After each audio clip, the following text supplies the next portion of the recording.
foundation Christmas party, and I had spoken to the kitchen staff that I would help clean up the soda bar.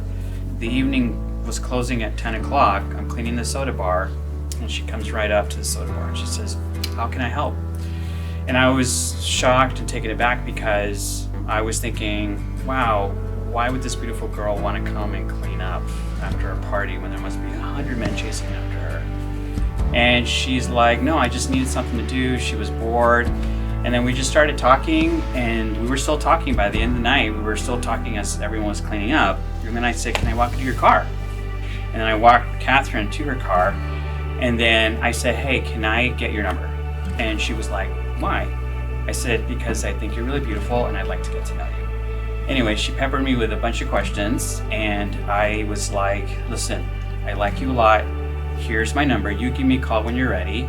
And she just kept peppering with questions, and I just kept responding to, you know what, those are great questions. Let's talk about it over dinner. And so I decided I'll leave her my number and just trust in the Lord that, if she calls, great. If she doesn't, then just trusting God in that whole moment. And as I'm walking back to my car, she drives her car on and she says, yes. And I was like, yes, to what? And she's like, yes, I'll go out with you. And I couldn't sleep that night. And I think that was the night I realized, okay, I think I found someone really special.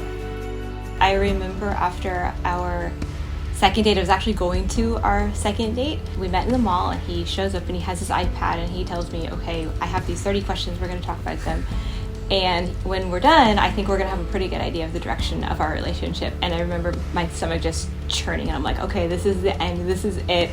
It'll be goodbye. And I just kind of started warming up to this whole idea. I had brought these questions on what to ask on a first date. Some elders from my church had shared this information with me, and I was like, you know what, do you mind if we go through these questions?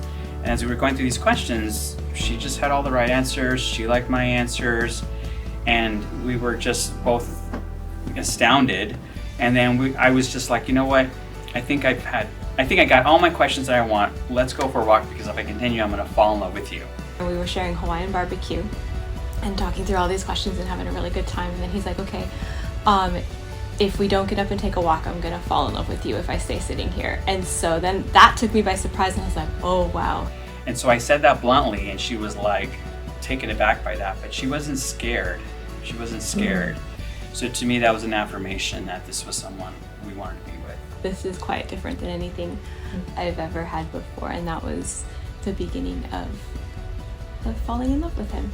He asked me to be his girlfriend on Valentine's Day, and I didn't have any doubts at that point, and it was just a matter of waiting on him and waiting on parents. I proposed to her 1 year after we had met, and we were going to do it at Griffith Observatory because that's one of my favorite museums. But just as I was about to propose to her, you could see the Santa Monica Pier fireworks going up in the air, and then all of a sudden a huge crowd of people just surrounded us. So I had to come up with a plan B. So then I said, we're going to go to the Garland, which has a garden, which is where we're going to spend our honeymoon, or weekend, if you will, there. It started to rain, and I said, okay, this is the last time I'm going to get a chance to propose to her on this day. And she didn't see it coming, which was nice, but she said yes immediately. And I think that's one of our favorite stories, is how we just, God's timing and everything that has happened has been so perfect. What do you think will be different after today? I think it's going to be better. I think it's going to be better because there's always there's always boundaries when you're getting to know somebody, and it's going to be fun to just be his wife.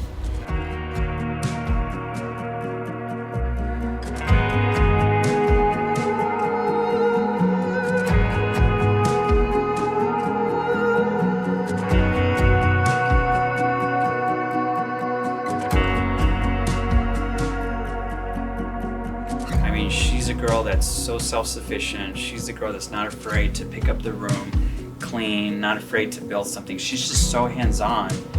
And I've been so independent, but now us coming together, it's like one of the biggest mergers I could ever imagine. Mm-hmm. One of the best mergers I could ever imagine coming together. I was talking with one of my friends, Wendy, and she was reminding me, she's like, we've been praying for him for 10 years. We didn't know that we were praying for him, but we've been praying for him for 10 years. You have great friends. Yes, I do. Yes, they do. They have prayed with me, they have counseled me, they have encouraged me, they have been amazing through the whole process, and it's been so different and wonderful. So today will be the first time everyone will witness us both locking lips together. And a lot of people don't know that. So we're really excited to see people's faces and their surprises when they find out. And I reminded Bill Shannon, I said, Dr. Shannon, make sure to remind people that this is going to be our first kiss, because you just don't see that anymore today. We are both saving ourselves so that her white dress really means something. And I thought, you know what, let me go white myself so that we can really demonstrate to the world that we're really saving ourselves, because we know that would honor the Lord. When we have our kiss at the end of the ceremony, it will be our first kiss, and it will be my first kiss ever. Woo! So I'm very excited for that, and we're excited to share it with our friends and our family and everybody who's here to support us.